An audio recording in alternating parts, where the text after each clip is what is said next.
आज हम देखने वाले हैं द एडम प्रोजेक्ट, जो कि रिलीज हुई थी 2022 में नेटफ्लिक्स पर। फिल्म शुरू होती है 2050 में। ये वो साल है जिस साल में टाइम ट्रेवल पॉसिबल हो चुका था।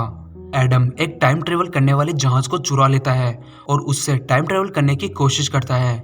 उसे एक गोली भी लगी थी। उसे रोकने के लिए एक दूसरा जहाज उसके पीछे होता है और वो उस पर गोलियां चलाए जा रहा था। लेकिन गोलियों से बचकर एडम का जहाज फाइनली दूसरे टाइम जोन में चला जाता है। ये है साल 2022।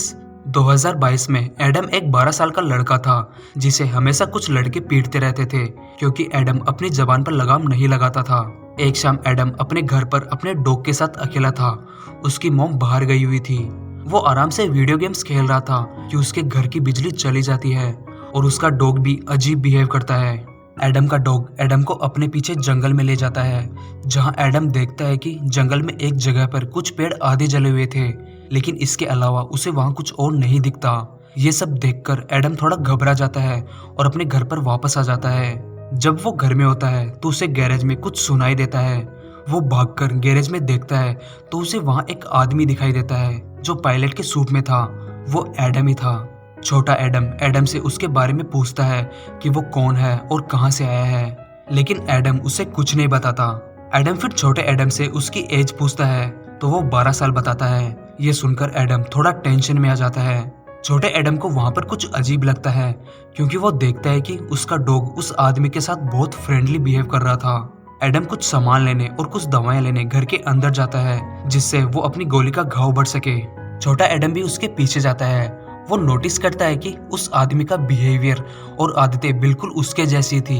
ये बात छोटे एडम को बहुत ही ज्यादा अजीब लग रही थी। छोटा एडम फिर सारे सवाल लेकर उस आदमी के पीछे पड़ जाता है। एडम छोटे एडम के सवालों से हारकर उसे बता ही देता है कि हाँ, हम दोनों एक ही हैं, लेकिन एडम उसे पूरी बात नहीं बताता। एडम की बात सुनकर छोटा एडम शॉक रह जाता है, लेकिन छोटे एडम के अंदर अब भी बहुत सारे सवाल थे कि ये यहाँ कैसे आया, क्यों आया। एडम उसे बताता है कि वो एक रेस्क्यू मिशन पर है। उसे 2018 में जाना था, लेकिन आते वक्त उसे गोली लगी और वो टाइम ठीक से सेट नहीं कर पाया और गलती से 2022 में आ गया। एडम फिर छोटे एडम को अपने जहाज के पास लेकर जाता है। एडम अपने जहाज को एक्सेस नहीं कर पा रहा था क्योंकि वो जहाज बहुत ही एडवांस था और एडम के डीएनए से एक्सेस होता है। क्योंकि उसे गोली लगी थी तो जहाज उसे ऑपरेट करने की अनुमति नहीं दे रहा था। एडम फिर उस जहाज को एक्सेस करने के लिए छोटे एडम का डीएनए यूज करता है। दोनों जब जहाज के अंदर जाते हैं तो उन्हें पता चलता है कि जहाज में बहुत डैमेज हुआ है, लेकिन वो जहाज इतना एडवांस था कि खुद ब खुद रिपेयर हो सकता है। जहाज को ठीक होने में थोड़ा वक्त लगेगा और तब तक एडम को यहीं रुकना पड़ेगा। छोटा एडम एडम से पूछता है कि ये जो सब अभी मेरे साथ हो रहा है, मतलब ये तुम्हारे साथ भी हो चुका है। तो इस पर एडम बोलता है कि जब मैं अपने रियल टाइम में वापस जाऊंगा तो हमारी याददाश्त मिल जाएगी और तुम ये सब भूल जाओगे। अगले दिन छोटा एडम एडम को बिना बताए उसका सामान चेक कर रहा था, तभी उसमें उसे एक तस्वीर मिलती है। वो एडम से पूछता है कि ये कौन है, तो एडम बताता है कि ये मेरी वाइफ है लोरा, लेकिन अब नहीं रही। छोटा एडम एडम से लोरा के बारे में पूछता है। एडम उसे बताता है कि वो और लोरा दोनों फ्लाइंग एकेडमी में मिले थे, वहीं एक दूसरे से प्यार हुआ था। कुछ साल पहले उसने टाइम ट्रेवल किया, लेकिन वो वापस नहीं लौटी। सबने कहा कि उससे उसका जहाज नहीं संभला और वो मारी गई, लेकिन वो टाइम ट्रेवल प्रोग्राम की बेस्ट पायलट थी और उसने टाइम में री एंट्री के ऊपर एक बुक भी लिखी थी। इसलिए मुझे ये नामुमकिन लगा कि उससे कोई गलती हुई है। एडम फिर बताता है कि वो 2018 में गई थी। कोई कुछ छुपा रहा है और शायद उसने कुछ ऐसा देखा जो माया नहीं चाहती थी। माया का नाम सुनकर छोटा एडम बोलता है कि माया तो डैड की पार्टनर थी, वो एक अच्छी लेडी है। तो एडम उसे बताता है कि माया ने डैड की मौत के बाद उनकी टैक्स से बहुत पैसे कमाए और डैड की वजह से उसके हाथ में दुनिया के सबसे ताकतवर रिसोर्स का कंट्रोल आया, टाइम। एडम कहता है कि हमारे डैड ने टाइम ट्रेवल का इन्वेंशन किया था, लेकिन अनजाने में डैड का वो द एडम प्रोजेक्ट जिसमें वो मैग्नेटिक पार्टिकल एक्सीलेटर पर काम कर रहे थे, माया ने लोरा को मरवा दिया, इसलिए मुझे 2018 में जाना है। दोनों बात कर रहे थे कि अचानक वहां माया के लोग एडम पर हमला कर देते हैं, जो कि 2050 से आए थे। वो सब मिलकर एडम को पकड़ लेते हैं और वहां पर माया भी आ जाती है। माया एडम को दोबारा 2050 में चलने के लिए बोलती है, लेकिन वो नहीं जाना चाहता। और तभी अचानक माया के जहाज पर कोई हमला शुरू कर देता है। हमला करने वाली कोई और नहीं बल्कि लोरा खुद थी। लोरा एडम को उन लोगों के बीच से छुड़ाकर वहां से निकाल लेती है और अपने साथ ले जाती है। एडम लोरा से पूछता है कि क्या तुम्हारा जहाज क्रैश हुआ था?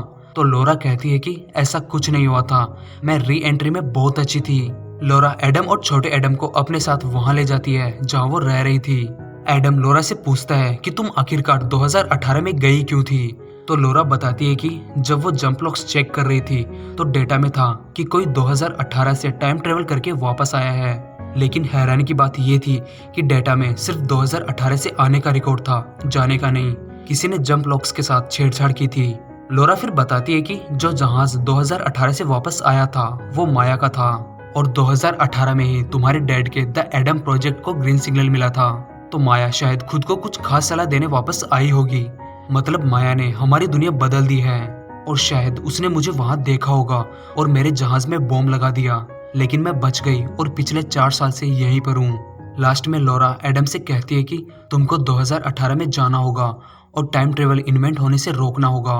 लेकिन एडम बोलता है कि ये करना लगभग नामुमकिन है और अगर कर भी लिया तो पूरी दुनिया एक झटके में बदल जाएगी। इस पर लोरा बोलती है कि कुछ नहीं होगा। तभी उन्हें पता चलता है कि माया ने उन्हें ढूंढ लिया है और वो अब यहीं आ रही है। लोरा एडम और छोटे एडम को वहां से भगा देती है और खुद माया और उसके लोगों से लड़ती है, लेकिन इन सब में लोरा मारी जाती है। और उधर एडम और छोटा एडम अपना जहाज लेकर 2018 में चले जाते हैं अपने डैड के पास। दोनों मिलकर अपने डैड को बताते हैं कि वो दोनों फ्यूचर से आए हैं और ये भी कि यहाँ वो कैसे आए हैं। एडम अपने डैड को बताता है कि उन्होंने ही टाइम ट्रेवल की खोज की है और ये उनके प्रोजेक्ट द एडम प्रोजेक्ट की वजह से हुआ था। ये सुनकर उनके डैड को थोड़ी टेंशन भी होती है कि उनके यहाँ ऐसे आ जाने से कुछ गड़बड़ ना हो जाए। एडम अपने डैड को बोलता है कि फ्यूचर में पूरी दुनिया सिर्फ माया के हाथ में होगी। दुनिया को बचाने के लिए आपको अपने एडम प्रोजेक्ट को बंद करना होगा, उसे तबाह करना होगा। लेकिन एडम के पापा इस बात के लिए बिल्कुल भी राजी नहीं होते। वो प्रोजेक्ट बंद करने के लिए मना करते हैं और वहां से चले जाते हैं। लेकिन अगले दिन दोनों एडम माया के ऑफिस में पहुंच जाते हैं उस इलेक्ट्रोमैग्नेटिक एक्सीलरेटर को तबाह करने। लेकिन एडम को थोड़ा अजीब लगता है ये देखकर कि माया के ऑफिस में एक भी इंसान मौजूद नहीं था।